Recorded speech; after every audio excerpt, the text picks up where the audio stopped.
Hello everybody, this is Pramita here. This is going to be my September journal flip through number one, first half. I hope that I can do it in two parts and I'll try my best to go through the pages as quickly as possible because I have done a flip of sorts on Facebook Live, so I don't think there's much to show and tell. Anyways, so let's start without any further ado. This was my September journal.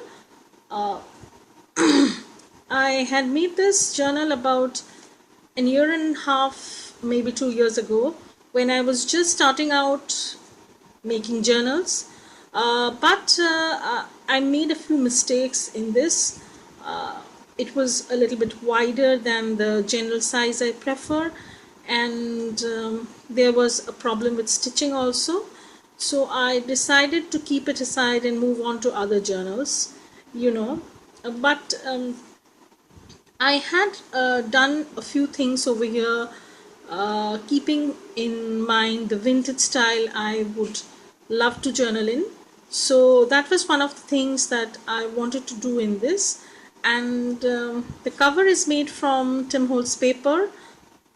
It fell short because this was an 8 by 8 paper, so I couldn't accommodate the whole cover from one sheet, so I had to use a little bit of scrap to make this part. And I have layered a bunch of stuff on the cover. These are all this is, I think, from Prima, and this is a tag pocket of sorts. I'm going to show you. There's a tag inside, and though I'm not a person who favors a lot of bling, strangely I did put in a few sequins as an experiment, and it worked out pretty well. This is from an Amy Tangerine die cut pack, and this is from a book page. This is a doily, and I've just layered a bunch of stuff up as I love to do. Adding layers is an interesting thing for me. So just as we open, there is a pocket as usual. It's a trademark of mine. I love to put a pocket, and this is a double pocket. So I have something in the front. This gives a torn edged look, and there's a sectorial pocket of sorts where I have a bunch of journaling cards which I thought I would use over here on this journal, but I didn't need to. And this is the title page of sorts. As you can see, I have layered a bunch of stuff up. These are some stickers from Simple Stories and Journaling Washi.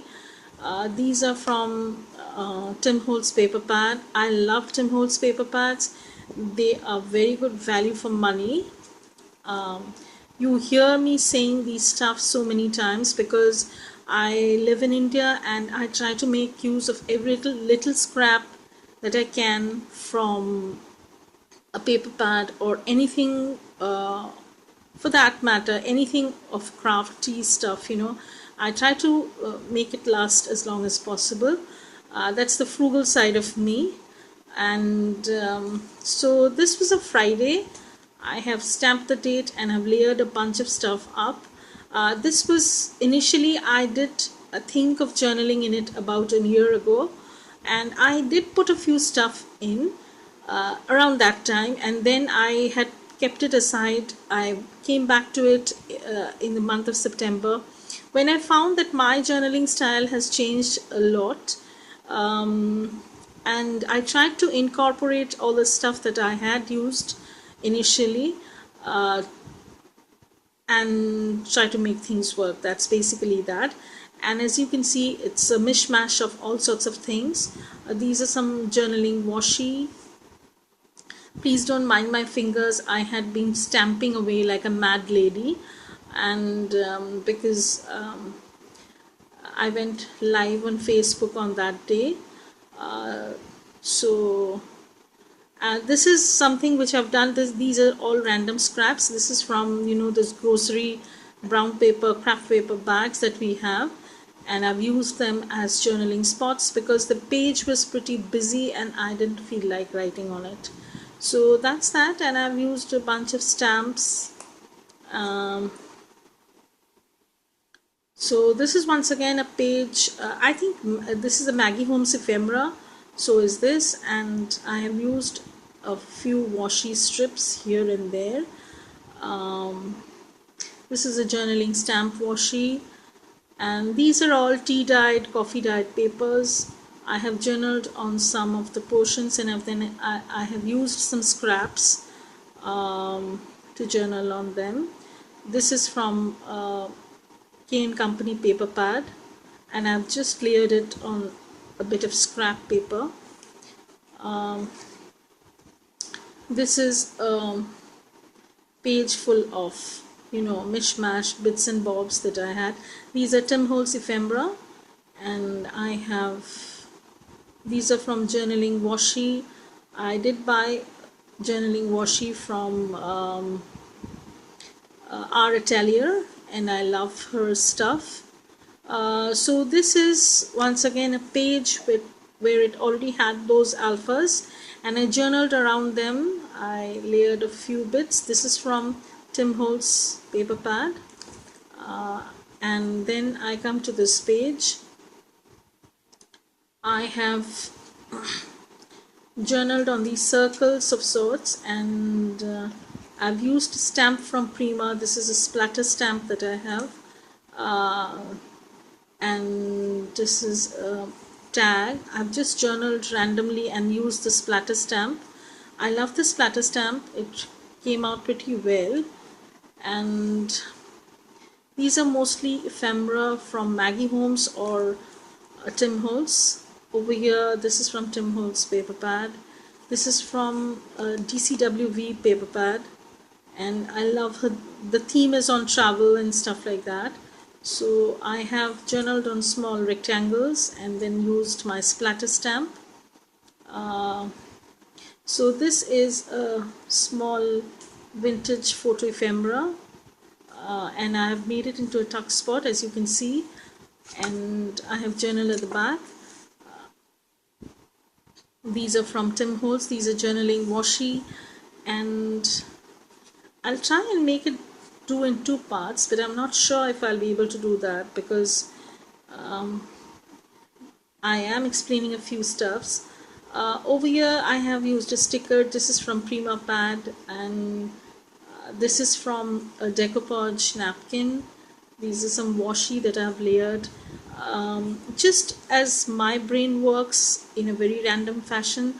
Okay, so nothing much went on this day. I had used this journaling card as a tip-in, and I was watching a lot of TV, so I used the sticker, what's on TV. I was binge watching all sorts of series that I had missed during the day, during past few weeks.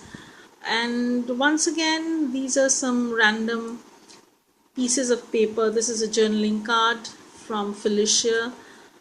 She is Mouse Potato Designs on YouTube, and she had sent me some happy mail. I love this journaling card as it tied up with this minty color with all these stuff, and the brown cork color, the cork board color sort of thing. And that's that. And on this day I have stuck, this is a graphic 45 meter sketchbook paper pad. I have made a tab over here, postcard it says, and this is, I have journal at the back because on these days nothing much was going on, and so my journaling was kept to a minimal level. Once again, a very busy page. I have journaled on bits and pieces that I had layered on. This is from Kane Company paper pad, and I was having a throat infection. This is a tea dyed, no, I'm sorry, this is a coffee dyed paper. And once again, I've used my splatter stamp. I have journal at the back, and then I have written on spots randomly. And this is a stamp set that I have from an Indian company. I live in India, so that's that. And I had tried to stamp a little bit more. I'm trying to use my stamps a little bit more because I had been neglecting them. This is actually a vellum that is dyed in tea, and I have layered this on top of that, and I've stamped the images. This is from some vintage paper I had in my stash. I don't remember exactly. So this is a Monday. Once again, these are all scraps from Kane Company paper pad. This is a packaging. I was having this tea to soothe my voice, throat, because I couldn't stop my classes as I am a teacher, and so I decided to soothe my voice at regular intervals with this tea. And here I have some journaling done. Over here, this is some washi that I had layered. This was once again a very busy page, but actually I had journaled only on these two spots. These are all a bunch of stuff I had layered. And this is a page, this is a decoupage napkin of sorts, and I have used some journaling cards from Prima and hand lettered. This was a Wednesday, and these are some washi, journaling washi that I have in my stash. This was a page with these what do you call it, those word tiles that you play with. I can't, oh god, I can't recollect the name. So I wanted to use something as a plain background to journal onto, so I used a craft paper, and this is actually an envelope of sorts. So this is a stamp from my friend living in Germany, and I have journaled in a small tiny card and I've put it inside. I got this idea from Johanna. She does these small envelopes kind of things and embellishes them. So this is also from a decoupage napkin, and I have just layered a bunch of washi. I was using a lot of washi and stamps, basically stamps in the first half and washi at the end, towards the end, because I was not having much time and the pages were not prepped. So I was doing whatever I could lay my hands on. And this is from a magazine, and I've journaled on these two small spots. This is from a Graphic 45 paper pad. These are some of the random stuff. I have just used scraps of papers. This is also a total scrap page. This is a journaling card sort of thing in the shape of a mason jar, and this is a small piece of paper. This is from paper pad, and this is a color swatch that I had done. I tried to bring out the pink color of this, and this is, I have just written the date on this and I have journaled on this. These are all scraps of paper that I had. I'm trying to be really good and use up all kinds of scraps. This is a journaling card, so is this, and I've layered it on a piece of packaging from Planner Society. This is from Maggie Holmes Cuticle packaging. I did buy the die cuts, and this is a page which has this busy sewing pattern, so I didn't want to do anything to it. Instead, I journaled on this journaling card, and I put in a little bit of envelope. And I am yet to journal on for the Saturday, as you can see, but I have nearly finished this, so I thought of sharing this on YouTube. And watch out for an update of sorts, because I'll be starting an Etsy shop very soon, which will have all sorts of journals prepped and ready to go. And the biggest deal that I can right now tell is shipping will be, the base shipping price will be free. Yes, even in international shipping, and the price is going to be very reasonable. I am trying to keep it very simple So bye for now. There will be an update on this bit of news. Bye.